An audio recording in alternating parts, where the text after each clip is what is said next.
In this short video on leadership, we want to talk about some of the general issues associated with the study of leadership. Just some general points that are not adequately dealt with in the other videos. First of all, there are many different definitions of leadership, and other videos have emphasized those and have given you lists of different definitions. And these are reflections of the different approaches taken by the different researchers. Uckel in 2002 suggested that most definitions reflect the assumption that leadership involves a process whereby intentional influence is exerted by one person over other people to guide, structure, and facilitate activities and relationships in a group or organization. When that bubbles down, it just comes down to the fact that leadership is seen as a process whereby one person exerts influence over other people, and usually for the purpose of achieving some goal or some objective. Now, the definitions that have arisen in other classes, and there have been many definitions of leadership that we've encountered in different classes. These are probably a reflection of the different backgrounds of the researchers and the inclination of the researcher. Depends on where the researcher is coming from. The management theorist, the sociologist, the psychologist, the economist, all of these people will have different perspectives of leadership, different ideas about leadership. So it's not surprising that we have lots of definitions of leadership. But really, it bubbled down to the definition I had a few moments ago. It's when one person has influence over a group of people for the purpose of achieving some objective. Of course, to the sociologist, this would have social implications. To the economist, it may bubble down to efficiency or something to do with resource allocation. The psychologist may emphasize personality issues and how power and personality are linked, and so on and so on. So it depends critically on who's doing the research and who's making the definition. So it's not surprising we have lots of definitions. This definition is entrepreneurial leadership can be defined as an ability to anticipate, envision, maintain flexibility, think strategically, and work with others to initiate change that will create a viable future for the organization. Yet another definition. And Tichy and Cohen, 1998, said that leadership is more about thinking, judging, acting, and motivating than about strategies, methodologies, and tools. So they suggest the previous definition lacks the emotional nature of leadership. So you can see the previous definition, I'll go back to it for a second, that looked pretty good. That looked like a nice definition.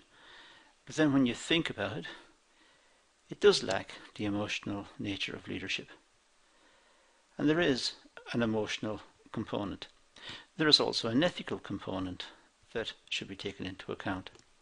And the leader's ethics must be broadly in line with the ethics of the group, the organization, the society, the country.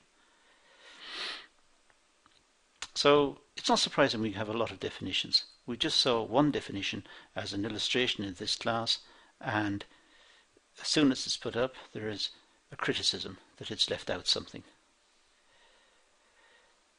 Now, what's the difference between leadership and management? And again, this is dealt with in different videos.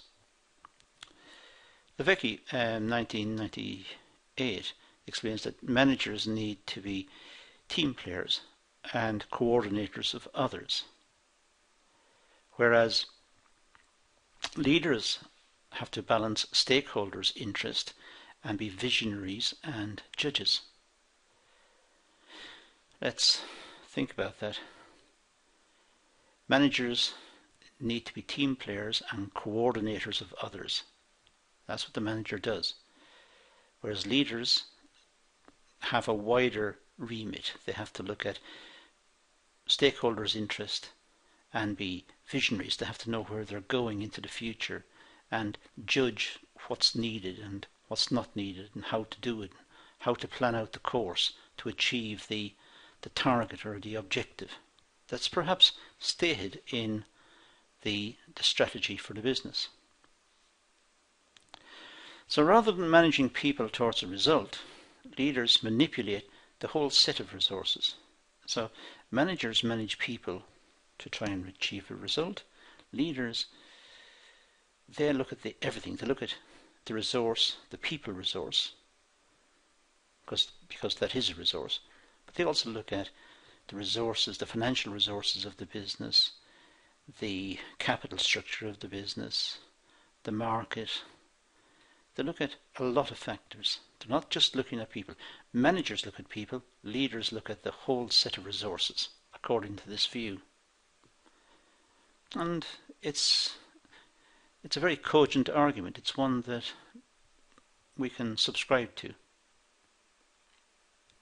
Mullins makes the point that leadership is not limited to any one part of the hierarchical structure of the organization.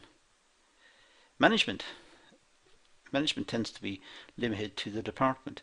A different department will have a different manager. Leadership cuts across all the departments. It cuts across the whole division or the whole organization. Whereas management tends to be focused on particular issues within particular departments. So there's yet another element to what we were saying earlier. And Levesque again in 1998 sees effective leadership at all levels in the organization. So leadership can be within the department as well. The manager could be a leader, but the manager tends to concentrate on people, getting the people and the capital within that department working efficiently to produce an output.